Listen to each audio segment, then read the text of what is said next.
ఇంకా ఇంకో విషయం ఏంటంటే ఒకటి ఈ అభిమానం ఎక్కువైనా కానీ పరిశాన్ అవుతుంది. ఎందుకనంటే ఈ అభిమానం చల్లకుండా అది కొన్ని సందర్భాల్లో అంటే దీనికి సంతోషపడాలనో బాధపడాలనో కూడా తెలియనటువంటి పరిస్థితి ఉంటుంది. ఎందుకని ఇట్లా ఇది చెప్తున్నా అంటే మనం పదే పదే చెప్పినాం, పట్టభద్రులారా ఆలోచించండి, ఓటు వేసేటప్పుడు జాగ్రత్తగా వేయండి, తర్వాత ఓటు ఎట్టి పరిస్థితుల్లో చిత్తు కాకుండా చూడండి అని చెప్పేసి మనం చెప్పినాం.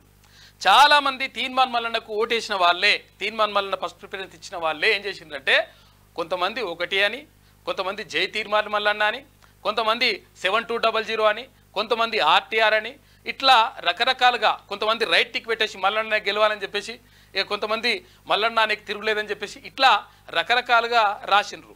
ఆ రాసిన ఓట్లు ఏమవుతుందంటే దురదృష్టవశాత్తు చిత్తయిపోతాయి. అవి చాలా ఓట్లు అంటే 1000 ఓట్లు ఉంటే ఆ 1000 ఓట్లల్లో 50 నుంచి 80 ఓట్ల వరకు చిత్తయిపోతున్నాయి. అవి తీన్మాన్ మల్లన్న గడ్డ ఓట్లే చిత్తవుతున్నాయి. అయినప్పటికీ భారీ మెజారిటీ దిశగా వెళ్ళిపోతా ఉన్నాడు. ఇప్పటికే 15,000 ఆధిక్యంలో తీన్మాన్ మల్లన్న కొనసాగుతున్నాడు. కేటీ రామారావు కానీ లేకపోతే ఆ బ్యాచ్ కానీ రకరకాలుగా ప్రయత్నాలు చేసి 30 కోట్ల రూపాయలు అఫీషియల్గా పంపించేసి అన్అఫీషియల్గా మళ్ళీ 100 కోట్ల వరకు పంపిణీ చేసినప్పటికీ కూడా పట్టభద్రులు తీన్మాన్ మల్లన్న వైపే ఉన్నారు. తీన్మాన్ మల్లన్న గెలుపును వాళ్ళు కాంక్షించినరు. తీన్మాన్ మల్లన్న చట్టసభల్లో ఉంటే మంచి జరుగుతుందని చెప్పేసి భావించినరు. కాబట్టి అది జరుగుతూ ఉంది.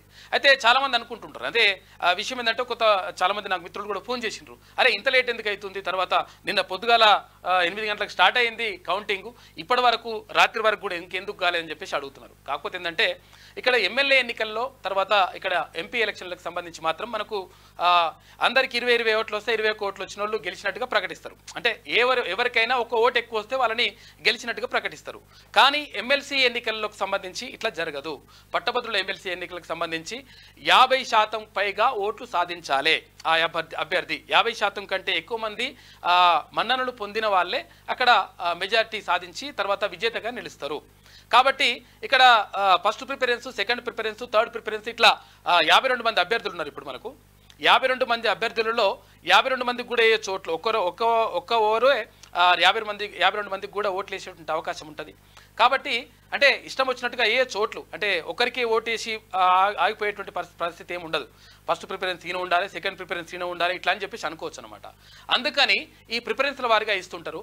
దీంతో ఏమవుతుందంటే ఫస్ట్ ప్రిఫరెన్స్లోనే తీన్మాన్ మల్లన్నకు క్లియర్గా 50% కంటే ఓట్లు ఎక్కువ పోల్ అవుతా, అంటే ఆల్రెడీ కౌంటింగ్లో ఎక్కువ వచ్చేస్తూ ఉన్నాయి.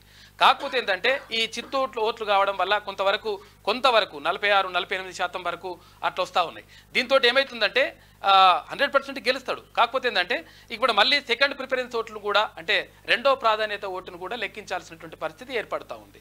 దీంతో మొత్తం కూడా ఈ కౌంటింగ్ అనేటువంటి ఆలస్యం అవుతుంది. తర్వాత ఇంకొకటి ఏంటంటే ఈ బ్యాలెట్ పేపర్ అంటే ఇప్పుడు నిన్న మొన్నటి అయితేనేమో దన్ ఇట్లా ఏది ఈవీఎం ఇట్లా నొక్కంగానే మొత్తం రిజల్ట్ వస్తుండే. కానీ ఇప్పుడు ఇవి బ్యాలెట్ పేపర్లు. ఆ బ్యాలెట్ పేపర్లో కూడా పెద్ద న్యూస్ పేపర్ ఉంటుంది కదా, న్యూస్ పేపర్ 2 ఇట్లా కమ్మలు ఉంటాయిగా, 2 పేపర్లు అంతా బ్యాలెట్ పేపర్ ఉన్నది. దాంట్లో ఎక్కడ నెంబర్ వేయాలనో ఏం కథనో కూడా కొంతమంది కన్ఫ్యూజ్ అయినరు. అయినప్పటికీ అక్కడ అదంతా కూడా లెక్కబెట్టి తర్వాత అదంతా కూడా కరెక్ట్గా సవ్యంగా చూస్తూ ఉన్నారు. అక్కడ ఆర్వోగా ఉన్నటువంటి నల్గొండ కలెక్టర్ చూస్తూ ఉన్నారు. ఇదంతా కూడా కార్యక్రమాన్ని ఇదంతా వ్యవహారాన్ని అంతా కూడా వాళ్ళు పర్యవేక్షిస్తూ ఉన్నారు. కాబట్టి కొంతవరకు ఆలస్యం అవుతూ ఉంది. మధ్యాహ్నం వరకు కొంతవరకు వచ్చేటువంటి అవకాశం ఉంది. తర్వాత సాయంత్రానికి ఈ మొదటి రౌండ్ పూర్తయ్యేటువంటి అంటే మొదటి ప్రాధాన్యత ఓటుకు సంబంధించి ఓట్ల లెక్కింపు పూర్తయ్యేటువంటి అవకాశం ఉందని చెప్పేసి అక్కడ ఉన్నటువంటి వాళ్ళు చెప్తా ఉన్నారు. ఏది ఏమైనప్పటికీ తీన్మాన్ మల్లన్నని రకరకాలుగా అంటే ఏది ఏమైనా వేయండి, ఎవరికైనా ఓటు వేయండి, లేకపోతే ఏమైనా వేయండి, కానీ తీన్మాన్ మల్లన్న పైన దుష్ప్రచారం చేయాలి, తీన్మాన్ మల్లన్న మీద బట్టగాల్చి మీద వేయాలి, తీన్మాన్ మల్లన్న మీద బురద జల్లాలి. ఈ రకరకాలుగా ఇటువంటి చేసినా కానీ పట్టభద్రులు విఘ్నులు కాబట్టి వాళ్ళ తీర్పుని ఇస్తూ ఉన్నారు. తర్వాత కోట్ల రూపాయలు ఖర్చు పెట్టినా కానీ బీఆర్ఎస్ వాళ్ళ మొత్తం కూడా పైసలు ఖర్చు పెట్టేసి రకరకాలుగా అన్ని చేసినా కానీ అవన్నీ కూడా ఫలిస్తలేవు.